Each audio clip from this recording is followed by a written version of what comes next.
Welcome guys to a new episode of EB Car Projects.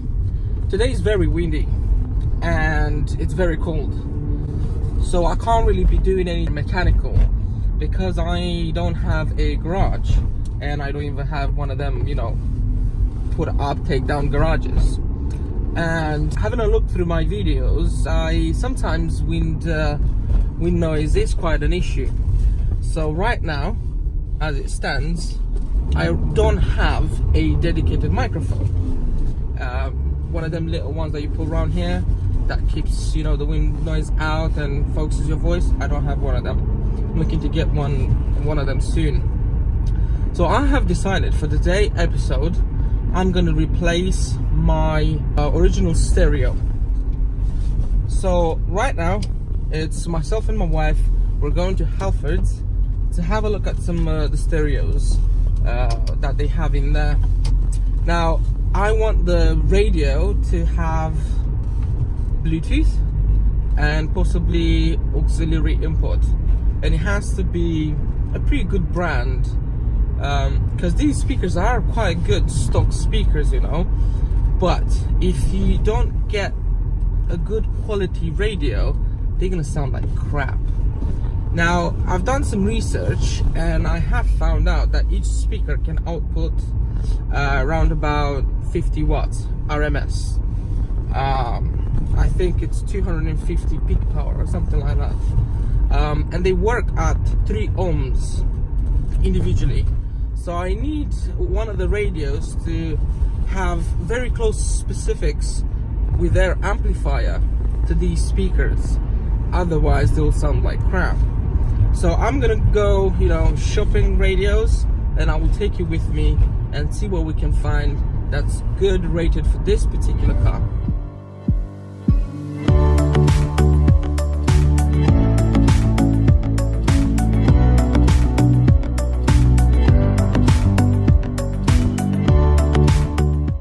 Alright, let's have a look. We have a Sony Bluetooth and auxiliary, exactly what we need. Sonys are pretty good, and behold, 4 channels of 55 watts maximum. This is spot on, pretty much what we need, and it's fun as well. Pioneer is very nice. Okay, I'm gonna ask someone to come and assist me with my shopping. The radio, that's the radio. I'll have a quick one. I just wanted to have a look at something. Is it something you wanted to fit yourself? Yeah. So you need some more information about the radio? No. What you need a harness and a face. I can look them up for you. No, what I want to have a look at is I want the whole unit, so I can have a look at the rear of it. There's some beats that I need. Have you seen one which you're interested in? Yeah, the Sony would be nice to look at. Just have a look at the testing to see if we've got these. Yeah, do you mind if you do that? No, that's alright. So this one. Yeah, and then as soon as I'm decided another one, I'll come back to you. 2 pre-outs. Ooh, this is nice. It has 2 pre-outs at 2.5 volts. Which means, it has iPhone and Android music playback. This is impressive, It's got hands-free, audio streaming, iPhone ready, dual Bluetooth functionality. This is very interesting. I might want to look into this one. Oh yeah, I was talking about the 2 pre-outs at 2.5 volts. This JVC has one as well, and the Kenwood.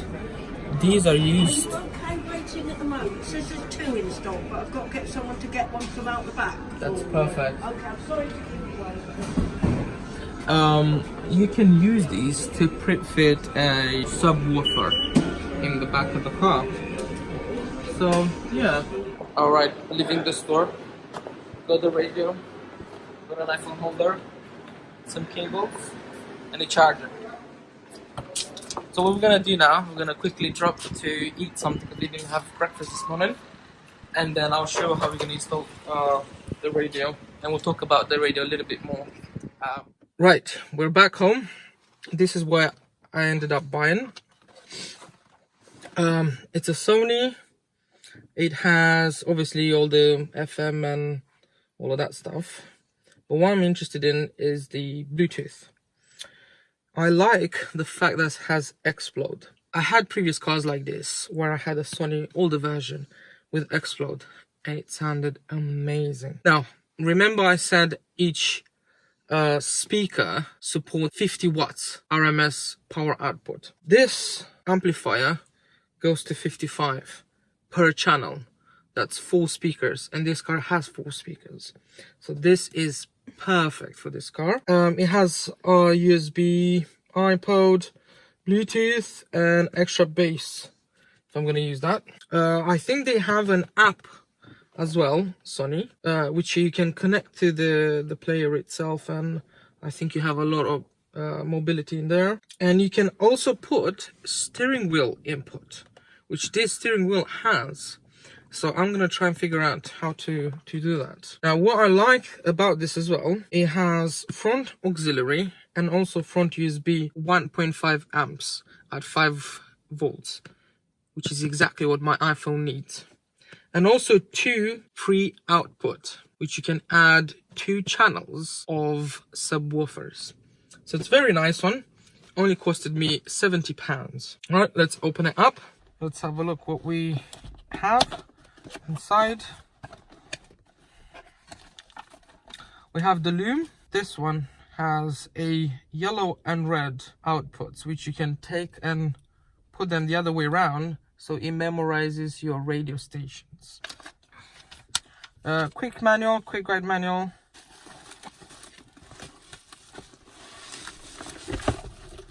Okay, this is the radio itself. It's pretty small in width. It's the perfect width, but pretty small in length. So it's exactly what we need.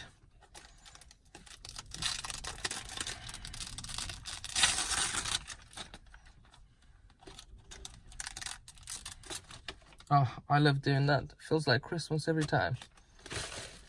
And this is its face. This is the USB, auxiliary, and obviously other modes. Obviously anti-theft. You take the face off so no one can steal it, or no one needs or has a reason to steal it. As you can see, this is where the loom goes into. Actually, I can plug that in now. Covers the fuse here. And then we have dual sub out. Now for this particular car, to have radio, you need an adapter. This is one of the adapters. You literally plug it in there, and then that's it. You put the other one. This is the manual. I'm gonna go through some of the stuff here so I know exactly what I'm dealing with, especially the 2 in the back. I found 3 amazing things about this radio. It has NFC connectivity, and in sound setup you have subwoofer level adjustments, phase and low pass frequency as well, and also a high pass frequency. That's amazing. And I was looking at the diagram right here. So the black ones are for subwoofer that go directly into an amplifier, and then the subwoofer itself, so you can control the low frequency, high frequency, and then other settings. And these can go to 2 external rear speakers with or without amplifier. In the book you can find something called subwoofer easy connection, which says that you can use a subwoofer without a power amplifier when it's connected to the rear speaker cord, which is here. That's very neat, but I think you can't control the high pass frequency and the rest. So these are very good options for the future, so I can start modifying the sound quality in this car. These are some of the tools I'm going to be using.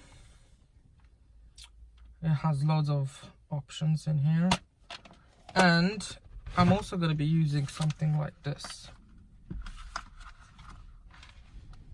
Even more options. Hopefully everything will work out. To pull this radio out, you need to unscrew these little small screws, and then there will be 4 empty holes where you normally would have something of metal which is really strong. They would go in there and then pull it out. I used to have those, I don't have them anymore, so I'm gonna try and improvise, maybe using some of these here. We'll see. Now I'm gonna go ahead and unscrew these screws first.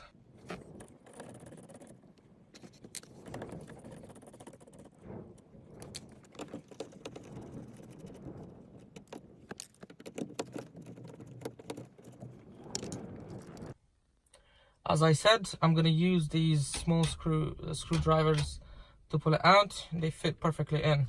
So now, once you push them all in, you move them apart from each other and just pull out. That's it. The stereo's out. They go in there and release the clip. That's what they really did. Just went in there and released the clip. And then it came straight out.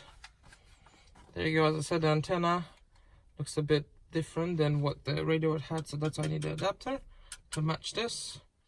And then the loom will fit right about in there. Now that the old radio is out, as you can see there, that's where the power and the connection to the speakers are. And that there on top, it's the connectivity with this screen and also the controls on the steering wheel. That there is the antenna, and it will not work as it is. So I need to pull it out from there and reroute it to bring it closer to the radio, because the new radio is not as long. It's actually quite small, as you can see here, compared to the other one. Side by side, you can see the length difference. Okay, and that's perfect. That's the only thing I need to take out, really. To get to that, I need a pretty long screwdriver to get to that screw there. Right, so this is my fancy screwdriver, and it extends, and this is perfect. I'm using T15, so I can extend all the way in there and start unscrewing that screw. That's it. It's released. Oops. And I dropped it in there, but that's okay. You need to modify these to be able to pull it out.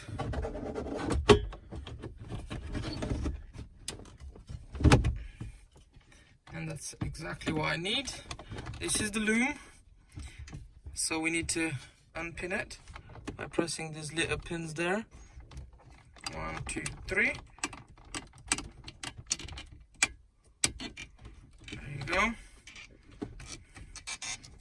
That's the loom out, and the radio as well has some pins in there, and that's it. We don't need this. This is what we're going to be working with. The loom is going to connect straight to there, no modification needed, and the antenna is going to clip right in there, no modification needed. Now, to put this in, we need to take the face off first, and then we need to unclip this. With the face put aside and the plastic cover that goes around it, we need to take this protective case out.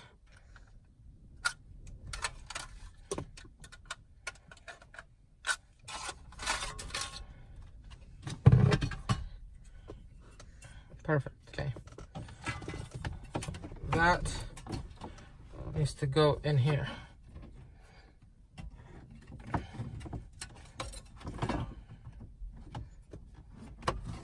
It's a bit of a snug fit, and that's good. because it's gonna keep the radio in its place. For now, we're gonna leave it as is, and we'll test the radio, see if it saves the radio station, and if it doesn't, we're gonna swap them round. You can't put this wrong. As you can see, this one is a bit to the right, and this other one is right in the middle. So you can't go wrong with this.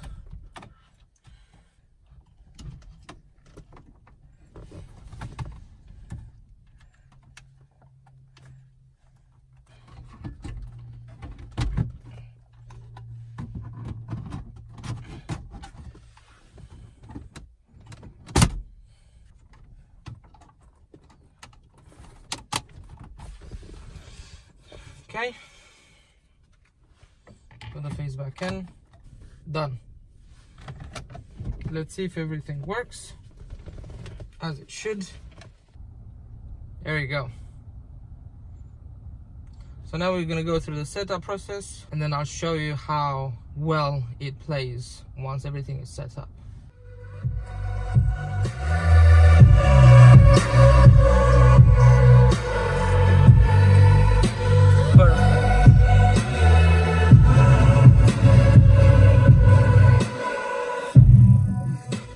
That's music to my ears. See you next episode.